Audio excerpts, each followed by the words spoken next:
మా పార్టీ నాయకులే వాళ్ళ సొంత మనుషులతో, వాళ్ళ కార్యకర్తలతో, వాళ్ళ అనుచరులతో నా మీద అనుచితమైన పోస్టులు పెట్టించడం, అలాగే నా ప్రత్యర్థులు రాజకీయంగా నా ప్రత్యర్థి పార్టీలతో కూడా కలిసి వారు కలిపి నా మీద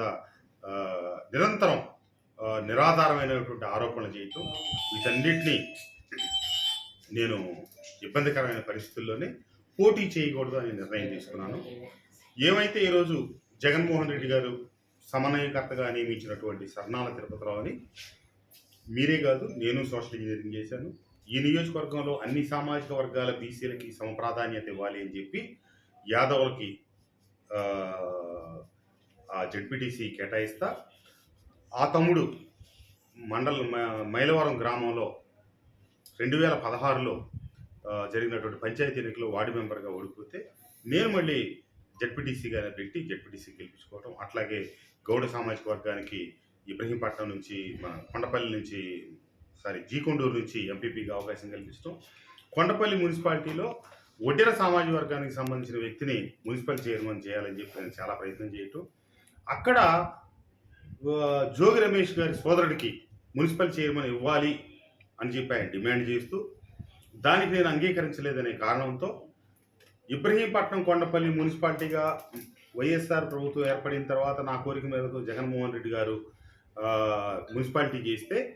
అక్కడ ఉన్నటువంటి కొండపల్లి ప్రాంతంలో 15కు గాను 11 గెలిచాం. అక్కడ ఇబ్రహీంపట్నంలో జోగి రమేష్ నివాసం ఉండే ప్రాంతంలో 14కి 11 దాదాపుగా ఓడిపోవటం, సాక్షాత్తు జోగి రమేష్ ఇల్లు ఉన్న వార్డు ఓడిపోవటం, వాళ్ళ పక్క వార్డులు ఓడించడం, వాళ్లే అభ్యర్థులు నిర్ణయించడం. నేను శాసనసభ్యుడిని అయిన తర్వాత వచ్చిన ప్రతి ఎన్నిక ఆయా గ్రామాలలో ఆ గ్రామ నాయకత్వాలకి అప్పగించి వాళ్ళు ఎవరు అభ్యర్థులు నిర్ణయిస్తే వాళ్ళనే నేను అభ్యర్థులుగా ప్రకటించి వాళ్ళకి అన్ని వనరులు సమకూర్చి గెలుపు కోసం అన్ని రకాలుగా నేను ప్రయత్నం చేశాను. కొండపల్లి మున్సిపాలిటీలో కూడా నేను ఒక కమిటీని ఏర్పాటు చేసి ఆ కమిటీకి ముఖ్యుడిగా బాధ్యుడిగా జోగి రమేష్ గారి సోదరునే పెట్టాను. వాళ్ళు నిర్ణయించిన అభ్యర్థులకే నేను అన్ని వనరులు సమకూర్చాను. కానీ వాళ్ళు అభ్యర్థులుగా నిర్ణయించి తెర ముందుకు తీసుకొచ్చి